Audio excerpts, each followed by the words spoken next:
Coucou guys, j'espère que vous ça va. Moi ça va super bien. Euh,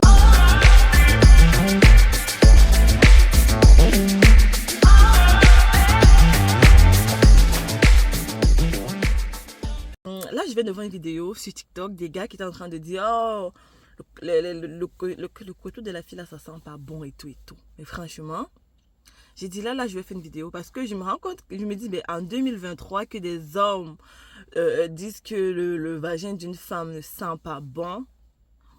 Là, je prononce, je vais dire les termes, ok? Que ça ne sent pas bon, c'est waouh, quoi. En 2023, vraiment, il faut que ça change, en fait. Il faut que les hommes comprennent, il faut que les femmes comprennent. Et surtout, entre nous, les femmes, disons-nous la vérité. Donc, notre hypocrisie de, oh, moi, non, vraiment, j'ai jamais eu ça. Oh, non, je n'ai pas ça. Écoutez, euh, non.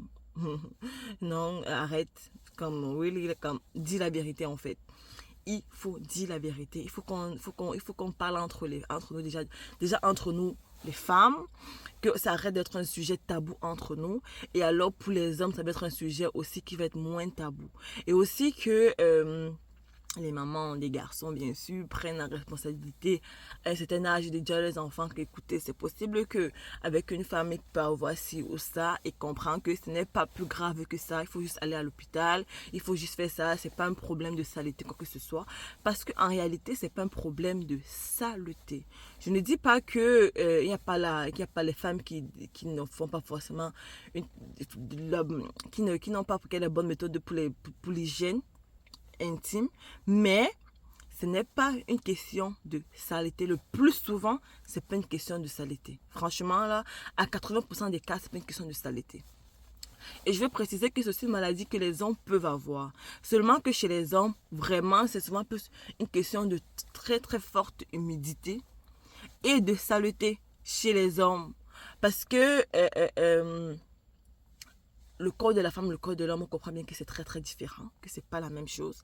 Mais vraiment, chez les hommes, c'est vraiment plus question d'humidité et vraiment plus de saleté. Mais chez la femme, vraiment, c'est plus. C'est quand je dis comment c'est comme, oh, encore les femmes, pourquoi chez la femme? Vraiment, chez la femme, c'est pas de la saleté. Si ton vagin ne sent pas bon, si ton vagin, t'as des pertes énormes, t'as des démangeaisons, ça peut être une odeur de poisson. Non, si l'odeur de poisson, c'est une infection. Ça peut être l'odeur de poisson, ça peut être une odeur comment on appelle ça? De moisissure. Ça peut être une odeur de... Alors, je pense qu'il y a beaucoup d'odeurs quand même, hein. Il y a beaucoup d'odeurs en fait de chaque personne. Ça peut être une odeur désagréable. T'es comme, oh mon Dieu, c'est quoi ça? Habituellement, ça sent pas comme ça, c'est pas normal. Du moment que je te dis, ok, c'est pas normal l'odeur, si, écoute, va consulter et sache que ce n'est pas de la saleté. Sache que tu n'es pas une femme qui est sale. Sache que c'est pas de ta faute et que tu peux juste aller à l'hôpital, prendre de quoi ou à la pharmacie et ça va passer. Parce que si on ne normalise pas ça, si on ne dit pas que ok, ça va passer et que c'est rien de grave, je pense qu'on va continuer à rester avec oh écoute, tu es une femme sale, écoute, son vagin sent pas bon parce que vraiment c'est une sale fille ou bien parce que oh elle couche avec tout le monde, elle fait n'importe quoi, écoute. Non, non, non. C'est pas vrai. C'est pas ça. C'est vraiment pas ça. Vraiment, à 80% des cas, 80% des cas, à peu près là, écoutez, c'est pas de votre faute, c'est juste beaucoup de choses qui changent. Par exemple, chez le corps de la femme, comme je prends chez tout le monde, normalement, chez tout le monde a des bonnes bactéries et des mauvaises bactéries. Alors nous, vu que nous on a un trou et qu'on a un vagin, à l'intérieur de notre vagin, il y a des bonnes bactéries, il y a des mauvaises bactéries. Souvent, ce qui se passe, c'est que souvent les mauvaises bactéries peuvent prendre le dessus sur les bonnes bactéries et créer soit une vaginose, soit une vaginite. Parce qu'il faut faire la différence que la vaginose, c'est un champignon et la vaginite, c'est une infection. La vaginite, c'est souvent comme une durée, c'est comme la vaginose a duré un peu plus longtemps. Et ce qui fait que, bon, là, maintenant, il y a comme une infection au niveau, à cause des champignons en fait, à cause des mauvaises bactéries. Et ça peut arriver avec n'importe quoi. Ça peut être un repas, ça peut être que tu consommes je sais pas moi, un repas qui change complètement au niveau de ta flore, qui fait en sorte que les mauvaises bactéries prennent le dessus. Ça peut être le sport, oui, oui. Ce qu'on ne dit pas souvent, c'est que les gens qui font beaucoup le sport, ça peut créer... quand on dit créer un débalancement, là, c'est quoi en fait? C'est qu'en fait, pour les femmes qui font beaucoup plus de sport, c'est parce que cette partie-là est restée humide en fait. Dans un endroit humide, quand tu fais du sport, tu transpires. Alors, la partie là est restée dans un endroit humide. Ça fait que ton corps s'est dit, ok, c'est humide comme ça, pourquoi? Bon, ok, on va débalancer pour arranger les choses. Pourtant, ce n'est que pour un temps. Ce n'est que pour un temps précis. Et quand tu as fait le débalancement, là, malheureusement, tu te retrouves déjà avec la vaginose et tout. Ça vient avec les démangeaisons. Ça vient avec des pertes. Sur les sous-vêtements, ça peut être des pertes jaunâtres, beaucoup même de pertes blanches, beaucoup plus de pertes, genre des pertes normales, parce que les femmes ont les pertes blanches normalement. Déjà aussi ça là, il faut normaliser que avoir les pertes blanches, c'est normal en fait. C'est normal d'avoir les pertes blanches à une quantité bien sûr. Quand ça devient déjà trop, quand c'est énorme, là c'est pas normal. Mais quand tu as tes pertes, c'est normal d'avoir des pertes, parce que même des femmes, des fois on a honte d'avoir des pertes en fait.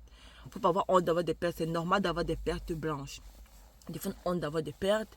Des fois, on se dit, oh, mais pourquoi j'ai si bon? C'est normal, écoutez, c'est normal d'avoir ça. Mais il faut aller à l'hôpital si tes pertes sont énormes, si tes pertes sont jaunâtres, s'il y a des odeurs, s'il y a des démangeaisons, il faut aller à l'hôpital. Alors, je voudrais dire que si tu fais le sport, si tu changes ta lessive, si tu... le sport, la lessive, ça peut être ton savon de lessive. Hein. Il suffit juste de changer ton savon de lessive et puis tu peux avoir des vaginoses. Ça peut être que tu es en surpoids. Tu peux acheter beaucoup plus à risque d'avoir des vaginoses. Ça peut être que tu es même allé à la plage et tout. Tu as un risque. Ça peut être... ça peut être quoi encore? Oh, j'ai oublié d'autres choses. Il y a beaucoup de petites choses qui font que ça change en fait. Il y a beaucoup de petites choses qui font que ça change. Et quand ça arrive, il ne faut pas avoir honte. Et un truc que je voulais dire les filles. Souvent ce qui se passe c'est quoi? Souvent, tu es assise et tu fais ça. Il y a une odeur qui remonte. Tu te dis, oh Seigneur, la personne qui est assise à côté hume aussi l'odeur. Laisse-moi te dire que non, la personne n'hume pas l'odeur, tu es la seule à humer cette odeur-là. Pour que la personne hume l'odeur-là, il faudrait que la personne soit vraiment proche de tes parties intimes pour humer l'odeur. Mais sinon, si tu es assise avec tes jambes fermées, il n'y a personne qui va humer l'odeur-là, à part toi en fait. Et c'est même souvent nous que ça gêne le plus qu'on est comme, ok, est-ce que tout le monde, est-ce que... Non. Tout le monde n'hume pas l'odeur en fait. C'est pas tout le monde qui est à côté de toi qui est comme mon Dieu, c'est quoi ça? Elle sent mauvais son vagin. Non. Je m'excuse. Il faut que quelqu'un soit proche de toi, vraiment au niveau de tes parties intimes, pour humer cette odeur-là. Et quand je dis que l'odeur là est normale, c'est juste pour dire, ok, c'est pas grave si tu as ça. Si tu vois que ton vagin a une odeur bizarre, si tu trouves que tu as des pertes bizarres, ce n'est pas grave. Pas à la pharmacie, pas à l'hôpital. Il faut que les hommes comprennent que c'est parce que la fille là est sale. C'est pas une fille qui est sale. C'est pas parce que cette fille c'est pas moi, qu'elle couche avec beaucoup d'hommes, que vraiment, que elle a commencé à... Non, c'est pas ça en fait. Oui, tu es plus à risque d'avoir ça si tu couches avec beaucoup d'hommes. Mais c'est pas forcément ça qui fait en sorte que tu as des vaginoses en fait. C'est pas forcément ça. Donc, il faut comprendre que vraiment en 2023, c'est plus des choses à dire aux femmes. Oh, écoute, ton vagin sent, écoute. Tu peux dire, ok, j'ai remarqué que tu as une odeur, c'est peut-être mieux d'aller consulter pour voir. Mais pas que ton vagin sent, tu es sale, tu ne te laves pas, va te laver, va faire ci, va faire ça. Non. En 2023, vraiment, il faudrait que ça change. Il faut comprendre que c'est normal d'avoir ça. Ça peut être parce que tu as fait du sport, ça peut être parce que tu as mangé un repas, ça peut être parce que. Ça peut être pour plein de petites choses que des fois, on est comme ok, on ne considère pas trop. Donc, mais il faut juste aller voir ton médecin traitant ou à la pharmacie parce qu'il y a des médicaments en vente libre. Aussi, il y a des probiotiques pour aider la flore vaginale. Donc, il faut regarder aussi ça et en parler avec votre médecin, ça peut vous aider. Et aussi même les règles. Il y a des femmes qu'à chaque fois qu'elles ont des règles, ça fait un débalancement et ça fait qu'elles ont ce truc-là, en fait, que l'odeur, ça sent pas bon et tout. C'est normal parce que tu as tes règles c'est normal, en fait. Tu peux pas ne pas avoir tes règles. Tu as tes règles et là, maintenant, tu as un débalancement. Qu'est-ce que tu peux faire? Tu ne peux rien faire par rapport à ça. Donc, tu peux seulement aller voir ton médecin, donner un médicament ou bien essaie de voir si tu peux prendre les probiotiques pour la flore vaginale, ça peut t'aider. Donc, il y a des petits trucs comme ça. Il y a aussi même des yogourts probiotiques des fois qui peuvent essayer d'aider, mais c'est pas forcément que ça va complètement aider, mais ça peut aider. Il faut éviter de se laver, il faut éviter de laver le vagin, la vulve, avec des produits avec des produits avec des odeurs ou des produits qui vont te dire oh c'est parce que ça sent bon, ça va faire ton vagin va sentir bon. Écoute, non, ça va rien faire, ça va risquer même aggraver en fait. Lave ton savon, lave ton savon Lave ton vagin ou tout simplement ta vulve. On peut laver le vagin. Le vagin c'est à l'intérieur, c'est plus la vulve. Lave ta vulve tout simplement avec de l'eau. C'est tout. Juste de l'eau et je pense que ça va être assez en fait. Juste de l'eau. Tu n'as rien envoyé à l'intérieur, à part la médication qu'on t'a prescrit. Sinon, tu n'as rien envoyé, tu n'as rien envoyé dans ton vagin. Donc, pour le nettoyer, bien sûr, pour le nettoyer, tu n'as rien envoyé à l'intérieur pour faire un lavage spécial. Donc, bref, prenez soin de vous. C'est vraiment ça que je voulais parler parce que je trouvais ça quand même triste qu'en 2023, même si c'était juste un sketch d'humour, que on dit que mes gars, c'est comment louer de la fille sent mauvais. Non, écoute, ça sent pas mauvais. Arrêtez. Ça se dit pas. Ça sent mauvais, ça, elle a une infection au niveau parce qu'à cause des vaginoses ou bien elle a la vaginose. Donc, c'est ça. Sur ce, portez-vous bien. Bye bye, bonne journée.